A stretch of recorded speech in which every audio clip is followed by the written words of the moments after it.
오늘 함께 나눌 말씀은 마태복음 9장 9절로 13절 말씀입니다. 마태복음 9장 9절로 13절 말씀 한 목소리로 읽겠습니다. 예수께서 그곳을 떠나 지나가시다가 마태라 하는 사람이 세관에 앉아있는 것을 보시고 이르시되 나를 따르라 하시니 일어나 따르니라. 예수께서 마태의 집에서 앉아 음식을 잡수실 때에 많은 세리와 죄인들이 와서 예수와 그의 제자들과 함께 앉았더니 바리새인들이 보고 그의 제자들에게 이르되 어찌하여 너희 선생은 세리와 죄인들과 함께 잡수시느냐. 예수께서 들으시고 이르시되 건강한 자에게는 의사가 쓸데없고 병든 자에게라야 쓸데있느니라. 너희는 가서 내가 긍휼을 원하고 제사를 원하지 아니하노라 하신 뜻이 무엇인지 배우라. 나는 의인을 부르러 온 것이 아니요 죄인을 부르러 왔노라 하시니라. 아멘.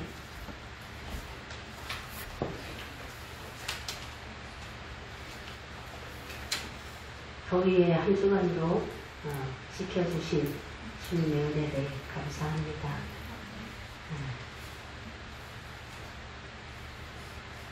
우리 옆 사람하고 같이 인사 좀 합시다. 죄인을 부르러 오셨대요.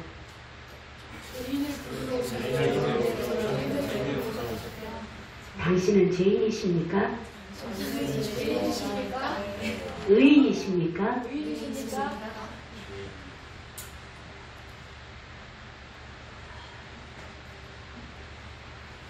우리의 삶을 살아가는 한 주간이 주님을 의식하지 못하는 하루하루가 채워지면 늘 내 생각이 나를 이끌어갑니다.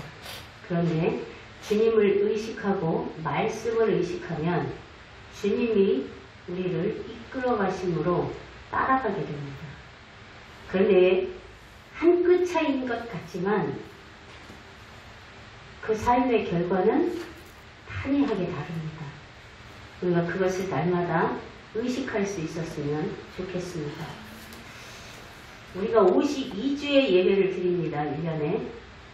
한 주에 다 놓쳐도 한 마디 말씀만 붙들고 한 주씩 그 말씀으로 살아낸다면 우리는 거룩한 자로 1년 후에 변해 있을 것입니다. 그런데 한 주에 그 한마디도 마음에 새기질 못합니다. 그래서 한 주 동안 늘 내 경험과 내 지식을 앞세워서 이러니까 이래. 지난번에도 이랬으니까 이럴 거야. 이렇게 하면 될 거야. 늘 이렇게 내가 주인 되어 살아갑니다. 이제 그 삶을 돌이켜 한 주 한마디라도 내가 오늘 그 한마디 무엇을 내가 붙들을까? 오늘 내가 그 한마디 붙들을 말씀을 듣겠노라. 주여 그 한마디 말씀을 내 심장에 꽂아주시옵소서. 그 마음으로 말씀을 사모하시기를 바랍니다. 오늘 말씀의 제목은 본문에 나와 있는 그대로 죄인을 부르러 왔노라 입니다. 마태복음은 누가 기록했습니까? 마태가 기록했어요. 마태가 예수님 따라다니면서 막 메모해서 쓴 걸까요? 그럼 언제 쓴 걸까요? 예수님 따라다니던 당시에 막 메모해서 정리해서 쓴 것을 마태복음으로 기록한 걸까요? 아니에요. 예수님을 따라다니다가 예수님이 죽으시고 부활하시고 승천하시고 성령이 강림하셔서 이제 사도들을 통해 복음이 전파되고 교회가 곳곳에 세워지고 그리스도인의 구원받는 자의 수가 늘어가고 그러자 로마의 핍박이 심해지고 그 핍박을 통해서 사도들이 여기저기 흩어지면서 또 복음을 전하고 그러다가 사도들이 순교당하고 이런 것을 다 목격한 후에 그러니까 나이가 지긋이 들었을 때 그때 예수님과 함께 3년 동안 예수님을 따라다니면서 있었던 일들 그리고 말씀들을 이렇게 회고하면서 성령의 감동을 따라서 기록한 것이 마태복음이에요.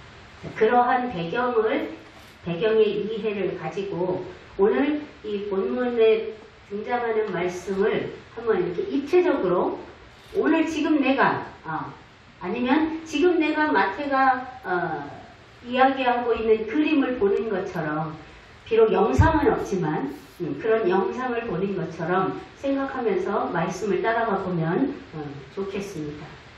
오늘 본문은 특히 마태가 이제 예수님과의 함께 했던 생활을 되돌아보는 것 중에서 가장 마태의 심장에 남아있는 말씀, 즉 자신을 예수님이 부르셨던 순간, 그 순간을 기록하고 마태와 바리새인들을 통해서 주님이 오신 목적을 말씀하시는 것을 기록한, 어떻게 보면 핵심을 기록해 놓은 내용이라고 할 수 있습니다. 마태가 직업이 뭐죠? 세리. 세리는 뭐 하는 사람이에요? 세금을 걷는 사람이에요. 성경에 또 한 사람 세리가 있습니다. 누구죠? 삭개오가 있었죠. 세리장이 삭개오가 있었죠. 세리들은 유대인들에게, 특히 바리새인 율법자들에게 사람 취급을 받았을까요? 그러지 않았어요. 창녀 이런 사람들처럼 죄인 취급을 당하던 사람이에요. 그날도 묵묵히 세관에 앉아서 사람들의 눈총을 받으면서 세금을 걷고 있었어요. 마태가. 자, 세관이라는 건물 앞에서 세금을 걷고 있었어요. 세금을 내면서 얼마나 눈살을 찌푸리며 경멸의 눈초리로 마태를 쳐다보고 사람들이 세금을 내고 갔겠어요. 자, 그런 상황에 뚜벅뚜벅 누군가가 다가오더니 말을 겁니다. 단지 예수님이 가서 마태를 딱 보자마자 말을 따르라 이렇게 하신 게 아니에요.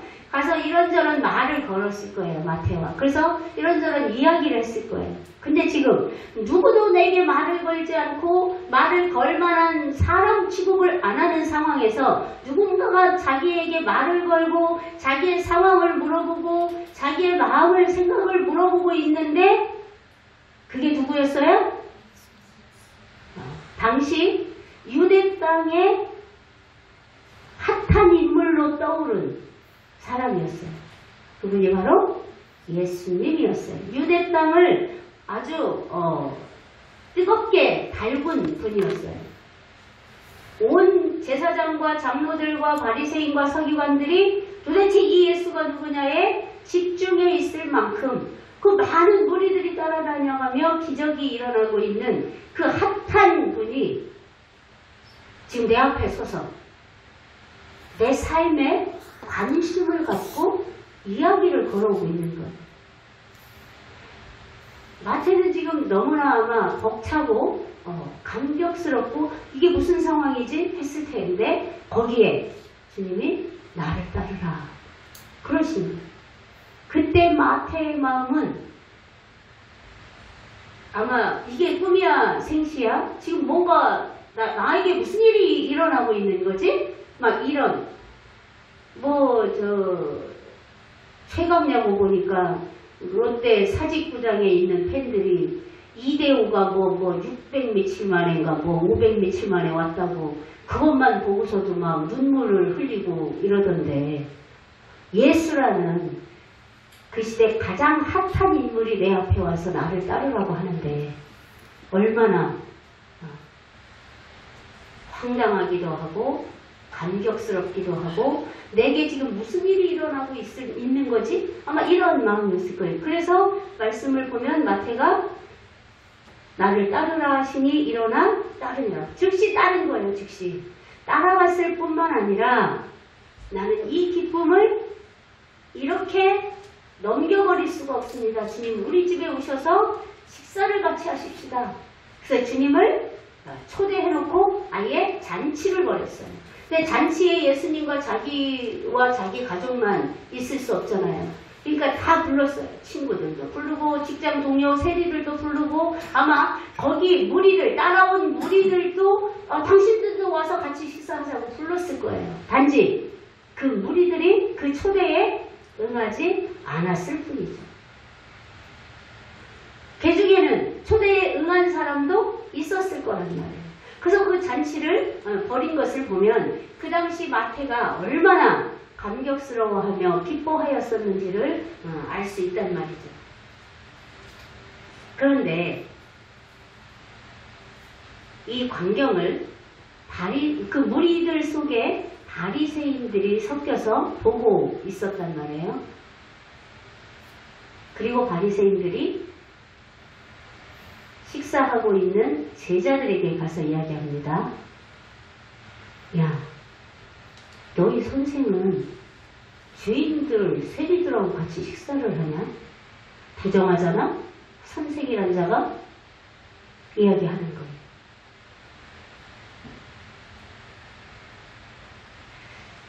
그 말은 제자들에게 한 말일까요? 예수님에게 한 말일까요? 예수님 들으라고 한 말이죠. 직접 가서 하지. 왜? 예수님께 가서.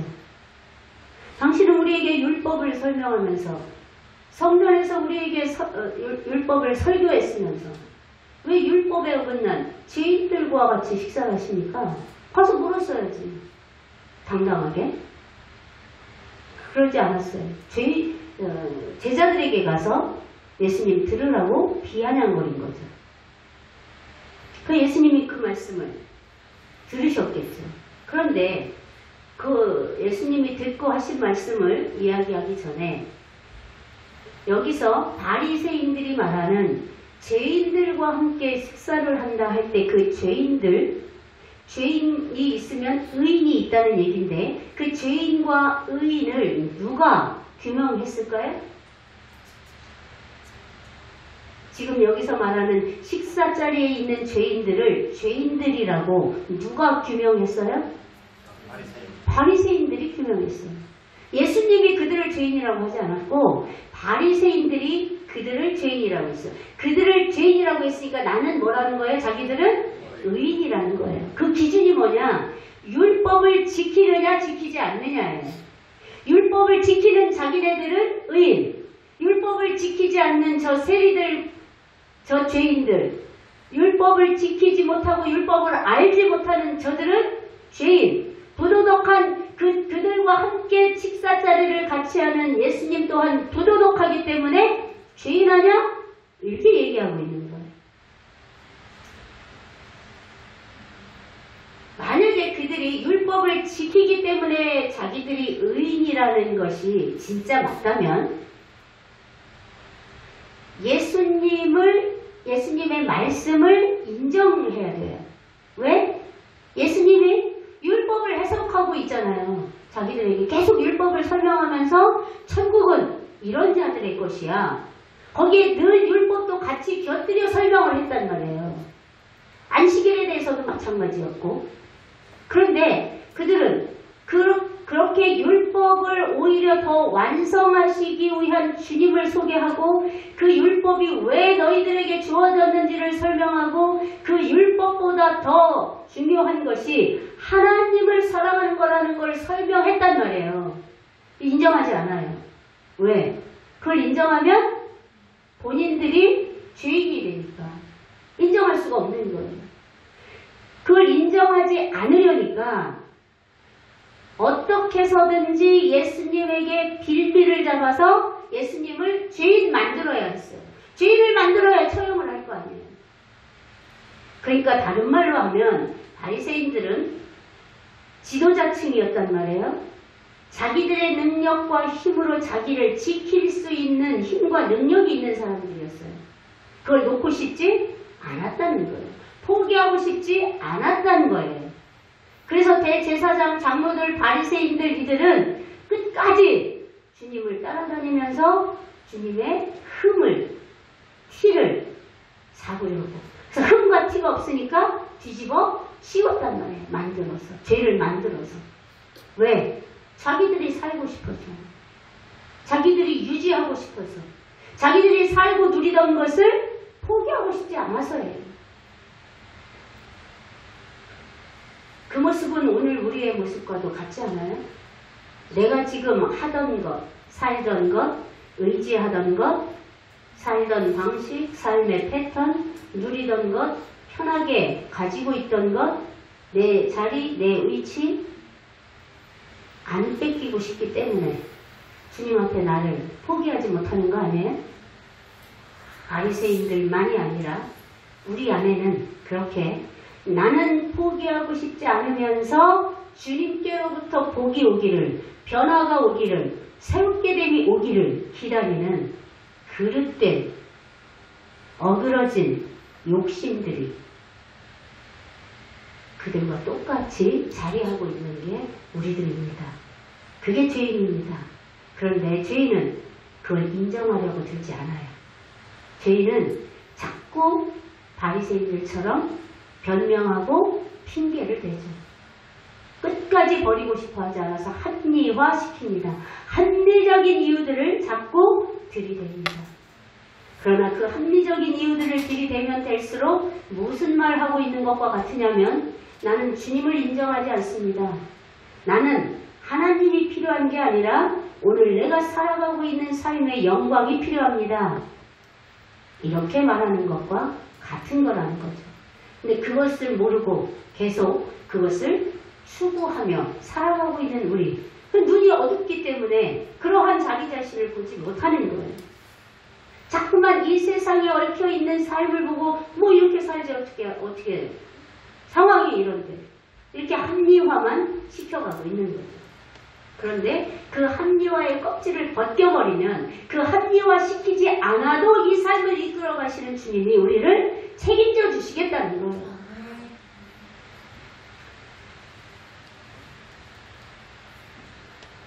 율법 선생된 자들은, 이 당시 선생된 자들은 절대 죄인들과 식사 자리를 함께 하지 않았어요. 그래서 베드로도 혼났단 말이에요. 이방인들과 식사 자리를 함께 하다가 그럼 당당하게 끝까지 있으면 좋았을걸.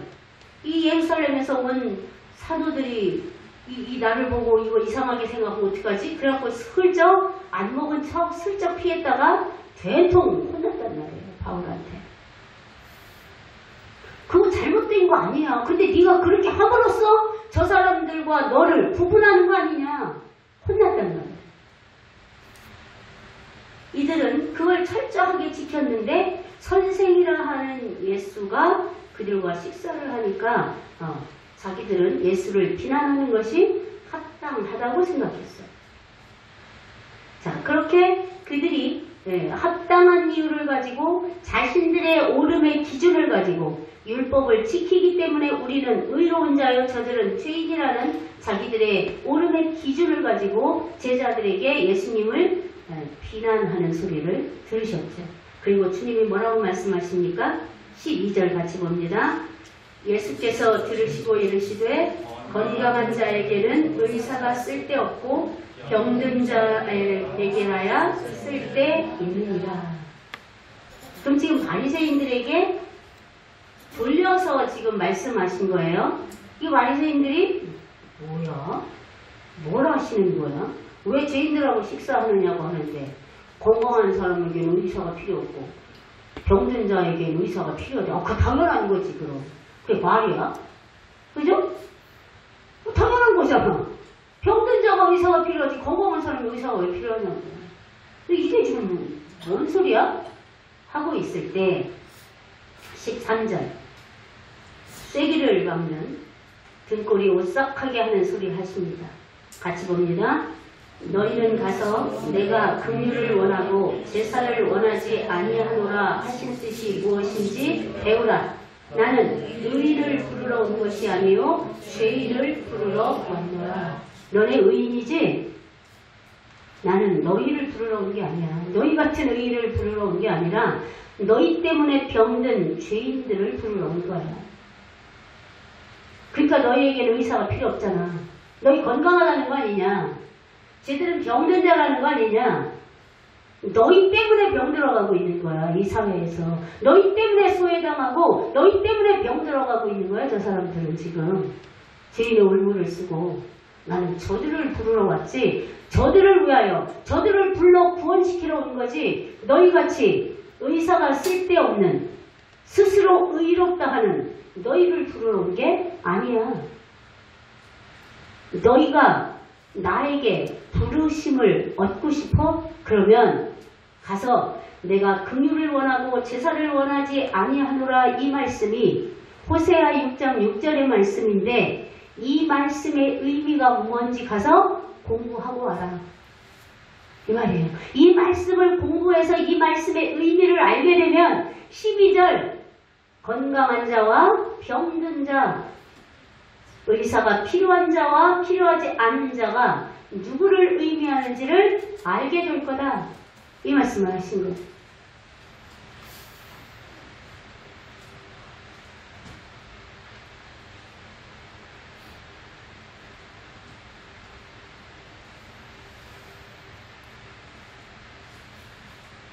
의인을 부르러 온 게 아니라 죄인을 부르러 왔다. 근데 그 의인은 지금 마태와 거기 앉아 식사하는 친구들과 세리들에게는 그 죄인을 부르러 왔다는 말씀이 소망의 말씀일 거예요. 그러나 바리새인들에게는 인정하고 싶진 않지만 가슴을 졸이게 만드는 경고가 되었을 거예요. 12절에 말하는 건강한 자는 13절에서 말하는 죄인이요, 12절에서 말하는 병든 자는 13절에서 말하는 의인입니다. 건강한 자가 죄인이고 병든 자가 의인이에요. 반대가 되어야 할 것 같죠? 그러나 그 건강한 자는 여기서 누구를 가리킵니까? 바리새인들을 가리킵니다. 그러니 그들은 죄인이요, 병든 자는 세리와 죄인들을 가리킵니다. 그들은 의인이라는 거예요. 왜? 주님이 불러 의인 되게 하실 거니까. 주님의 부르심에 응할 사람들이니까. 그러나 의롭게 여기는 자는 주님이 필요가 없기 때문에, 구원자가 필요 없어. 이미 나는 의인이기 때문에. 그러니까 주님이 필요 없는 그들은 죄인이라는 얘기예요. 그게 하나님의 공의, 그게 하나님의 기준, 거룩의 기준이라는 얘기예요. 스스로를 의롭게, 내가 뭔 그렇게 죄가 많아서 죄인이라는 거야. 교회 안에 있는 거의 대부분의 사람들은 우리가 생각하는 윤리 도덕적으로 나는 죄인입니다 하는 사람이 거의 없습니다. 그렇지 않아요? 예수님의 십자가에서 죽을 만큼 나는 지금 세상을 살면서 큰 죄를 범했습니다. 그런 분 있습니까, 여기? 나의 그 죄 때문에 주님이 죽으셔야만 했습니다. 그 죽음이 아니고 내 죄는, 내가 범한 잘못은 사함을 받을 길이 없을 만큼 나는 중대한 범죄를 저질렀습니다 하는 사람 있어요, 여기? 있습니까? 없어요. 그런 사람 없다고요. 우리가 그 의식으로 살면 우리는 주님을 찾지 않게 된다는 얘기예요. 왜? 죄의 기준은 율법을 지키느냐 지키지 않느냐보다 내가 윤리도덕적으로 하자가 있느냐 없느냐가 아니라 하나님의 공의, 하나님의 구원 아래 있느냐 그렇지 않느냐이기 때문에 그렇습니다. 하나님을 믿지 않는 모든 것이 죄다 라고 성경이 규명하고 있기 때문입니다. 나의 하루 24시간의 삶 속에 하나님을 믿고 선택하는 것, 하나님을 믿고 생각하는 것, 하나님을 믿음을 전제로 하는 선택과 생각과 행동이 얼마나 많이 있습니까? 하나님이 늘 우선이십니까? 그게 아니기 때문에 죄인이라는 얘기예요. 죄의 기준을 우리는 잘못 알고 있기 때문에 별로 회개할 것이 없는데 나름대로나 선하게 착하게 살려고 애쓰고 있는데 남 피해 안 주고 살려고 성실하게 살려고 애쓰고 있는데 이렇게 생각하기 때문에 주님이 별로 필요하지 않은 거예요. 바리새인들처럼. 우리가 얼마나 율법을 지키려고 애쓰며 살고 있는데 그건 하나님도 아실 거예요. 우린 의인이지. 우리가 얼마나 경건해. 이렇게 생각하기 때문에 주님이 구원자가 도움이 별로 필요치 않다는 얘기예요. 그러나 죄인이라고 여겨지는 세리와 죄인들은 누군가가 와서 그들에게 죄인의 오명을 벗겨줘야만 해요. 누군가의 도움이 필요하다고요. 죄인의 오명을 벗겨줄 만한 돕는 손길이 필요하다고요. 주님은 그들을 부르러 오셨다는 거예요. 도움의 손길이 필요한 그들을.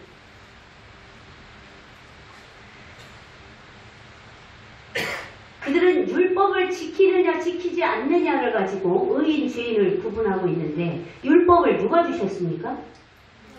하나님이 주셨어요. 왜 주셨을까요? 율법을 왜 주셨을까요? 이스라엘 백성들에게?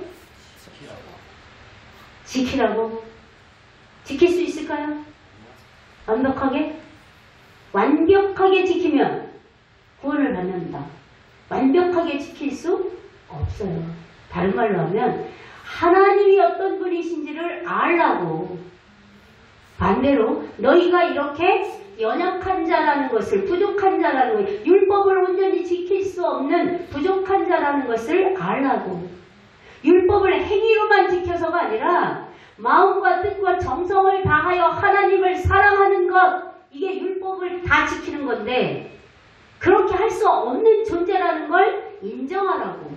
그래서 하나님을 찾으라고, 하나님께 도움을 구하라고, 그러면 책임져 주겠다고. 그래서 주신 게 율법이에요. 근데 이들은 우리가 지키고 있다 이거예요. 그러니까 우리는 이미 구원받은 의인이다 이거예요.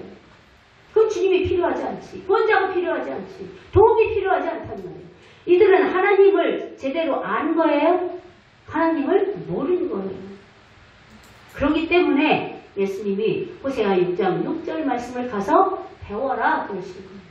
호세아 6장 6절 말씀을 한번 같이 읽어봅니다. 시작. 내가 바라는 것은 변함없는 사랑이지 제사가 아니다.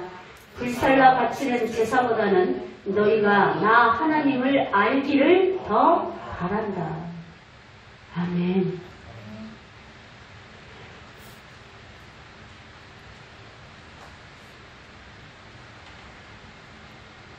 제사. 그들이 아침 저녁으로 성번제를 드리고 화목제를 드리고 속건제를 드리고 속죄제를 드리는 이 수많은 제사. 나는 그 형식적인 제사를 원하는 게 아니야. 습관적인 제사를 원하는 게 아니야. 너희의 마음을 원하는 거야. 너희의 중심이 나를 향하기를 원하는 거야. 제사 때마다 너희가 번제단에 불살라 바치는 제물, 이제 실물이 난다.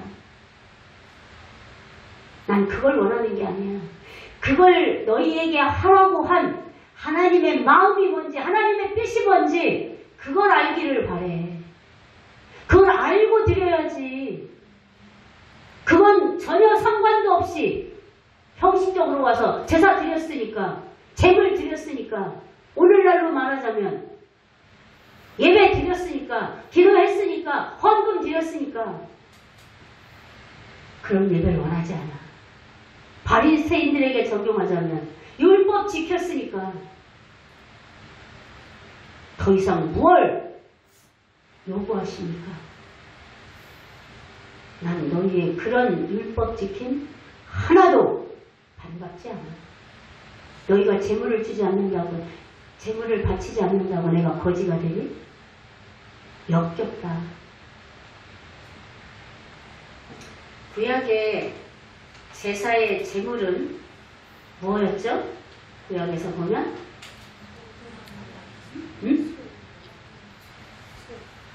그냥 소? 그냥 소일까요?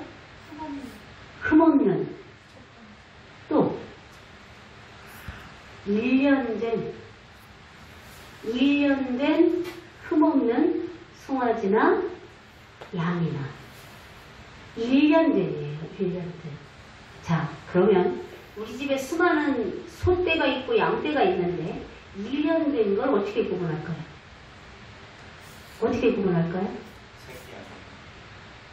새끼양이라도 그게 1년이 된 건지 9개월이 된 건지 13개월이 된 건지 어떻게 알아요? 그렇지. 구분해서 길러야 한다는 얘기예요.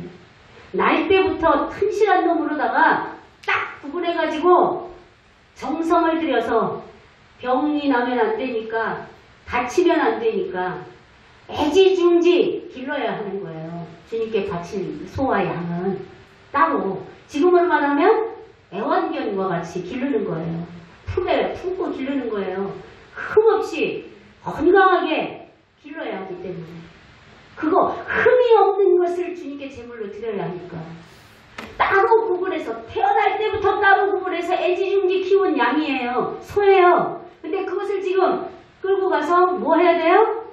주님께 바쳐야 되는데 그냥 바칩니까? 가서 그 소와 양의 머리에 내 손을 얹고 안수합니다. 그 안수하고 하는 기도는 뭡니까?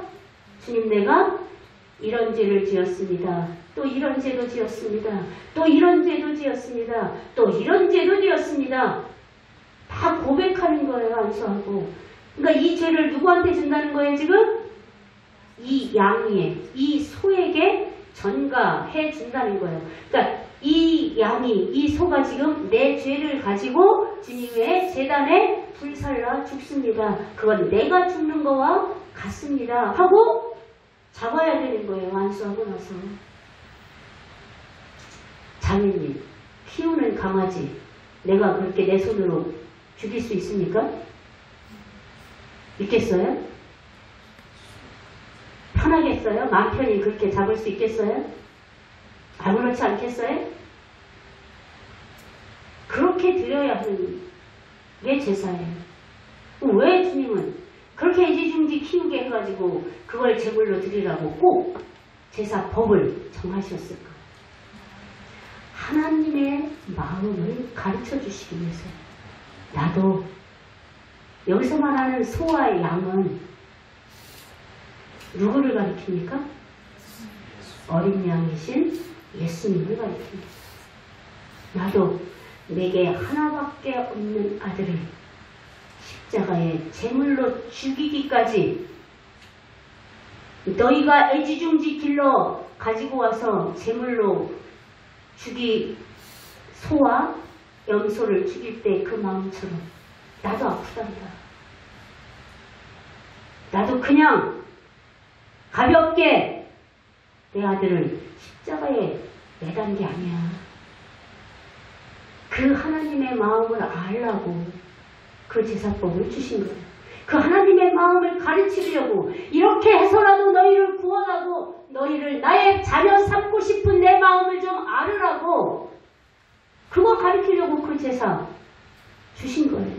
그런데 그런 하나님의 마음은 아랑곳 없는 형식적인 제사, 형식적인 예배 변질되어버린 거죠. 그 하나님이, 예수님이 신약에서 뭐라고 말씀하셔? 너희가 나한테 예배를 할 때 이제는, 지금까지는 형식적인 제사로 가름했다면 이제는 영과 진리로 예배해야 할 거다. 그렇게 만들어줄 거다 내가. 하나님을 알고 하나님을 사랑하는 마음으로 예배하는 예배자가 되게 할 거다. 이렇게 말씀하시는 거예요. 이사야 1장 13절에 아까 말씀드린 그 형식적인 제사와 제물이 실물나고 역겹다고 말씀하신 것이 제 표현이 아니라 실제 주님의, 하나님의 표현이셨던 것을 같이 한번 읽어보겠습니다. 이건 표준 세번역입니다. 다 같이 읽습니다. 시작.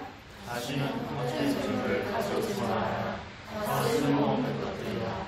그냥 것도 날리니 없고 초하루와 안식일과 대회로 모이는 것도 참을 수 없으며 거룩한 집회를 열어놓고 못된 짓을 함께하는 것을 내가 항상 두수없어. 이게 하나님 마음이고 이스라엘 백성을 향하시고 우상을 숨기듯 하나님께 제사하고 있고, 그런데 그 마음이 전혀 거리낌이 없어요. 이제 처음에는 거리꼈을 거 아니에요. 근데 이제 반복하다 보니까 버리기도 없어졌어요. 역겨운 시간인 거예요. 그 다음 절에 보면 지겹대요. 너희가 바치는 그 냄새나는 재물 때문에 내가 지겹다. 왜 재물이 냄새난다고 하실까요? 역겹다고 하실까요? 마음을 다한 것이 아니기 때문에. 오늘 우리의 예배가 마찬가지입니다. 정말 하나님을 향한 그러한 하나님의 사랑, 우리를 구원하시기 위하여 독생자를 버리신 그 아픔을, 그 고통을 감당하실 만큼 우리를 사랑하신, 우리를 아끼신 그 하나님을 향한 예배, 그 하나님을 향한 감사와 경배의 예배가 아니면 역겹다는 거예요. 헌금 많이 했니 네가? 자랑하잖아요. 막 주보에다가 막 헌금 명단도 올리잖아요. 교회들 보면. 그걸 왜 하는지 모르겠어요. 누구 보라고.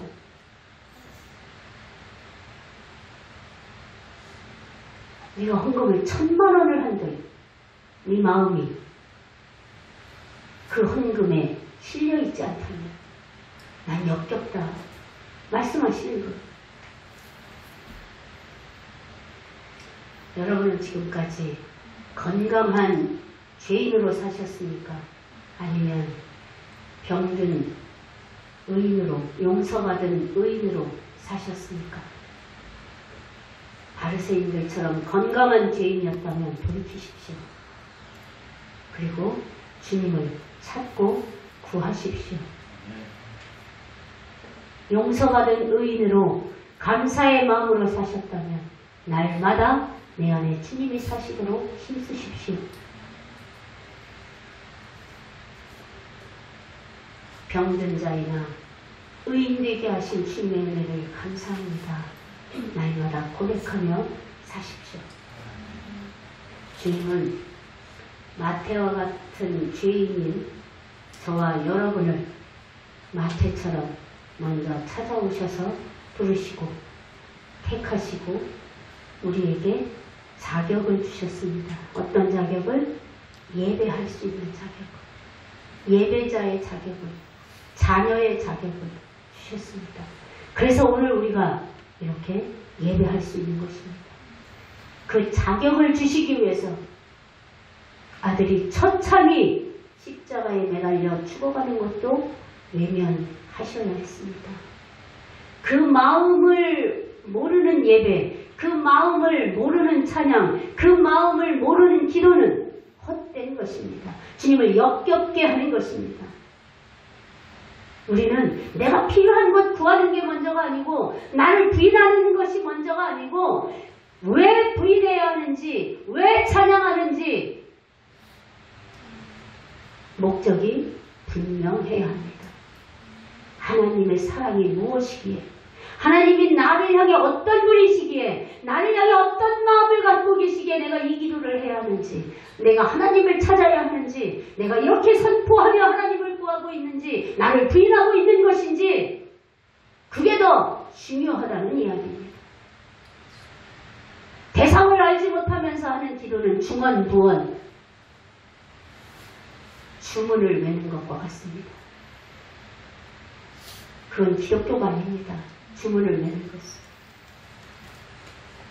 우리가 항상 먼저 생각해야 할 건 하나님이 어떤 분이신지, 그리고 나와 어떤 관계가 있는지, 나와의 관계로 해서 주님이 행하신 일이 무엇인지 그걸 분명히 알고 그 뜻 안에서, 그 안 안에서 기도하고 하나님을 찾고 나를 드리고 주님의 도우심을 구하고 해야 하는 것입니다. 그럴 때 주님과의 관계가 늘 열려있게 되고 그 관계 안에서 주님은 우리를 보살피시고 돌보시고 도우시고 항상 변함없는 눈동자로 우리를 살펴주시는 것입니다. 책임져 주시겠다는 약속을 지켜주시는 것입니다. 무지하고 믿음 없고 가진 것도 없고 권력도 없지만 그런 나를 불러주신 그 주님의 은혜를 바로 알고 그 사람을 바로 알고 그 사람 앞에 감사하여 기도하고 감사하여 찬양하고 감사하여 순종하는 사람이 하나님과의 관계 안에 있는 사람이요 하나님의 보호하심의 약속을 늘 경험하며 살아가는 사람입니다. 그것이 참 성도입니다. 그것이 주님의 마음, 주님의 사랑을 놓치지 않기 위해 몸부림치는 삶입니다. 그것이 하늘의 것을 놓치지 않겠다고 몸부림치며 살아가는 삶입니다. 그런 삶으로 주님의 은혜와 복을 늘 주님의 손길을 경험하며 살아가는 우리 모두가 되기를 축복합니다.